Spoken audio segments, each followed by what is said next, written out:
Premijer Hrvatske Andrej Plenković nazvao je danas državnim udarom odluku predsjednika te zemlje Zorana Milanovića da zabrani načelniku Hrvatskog generalštaba Tihomiru Kundidu učešće na sednici Odbora za odbranu Hrvatskog sabora. Plenković je reagovao tako na današnju odluku Milanovića da po drugi put zabrani Kundidu dolazak na sednicu odbora uz obrazloženje da postoje klasifikovane informacije o NATO misiji koja se odnosi na pružanje logističke podrške i pomoći ukrajinskim snagama na Satu u koju bi se slali hrvatski oficiri. Milanović drži Kundida u privremenom pritvoru u kabinetu predsjednika. To je državni udar i udar na hrvatsku vojsku, rekao je Plenković novinarima, prenosi HINA.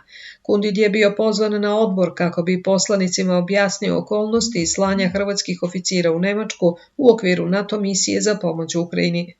Plenković je Milanoviću poručio da je ministar odbrane Ivan Anušić pozvao Kundidu da bi kao prvi čovjek vojske pojasnio poslanicima zašto se oficiri šalju u Wiesbaden i kako bi izgledala participacija hrvatske vojske u misiji NATO.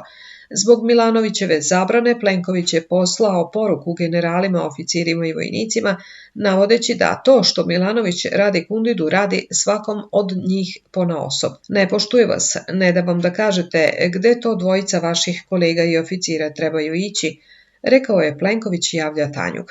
Plenković je ocenio da niko drugi nema koristi od toga što Milanović radi osim Rusije, kao i da postupci Milanovića narušavaju međunarodni ugled Hrvatske, a građanima je poručio da Milanovićeva manipulacija ne sme da prođe nekažnjeno na izborima.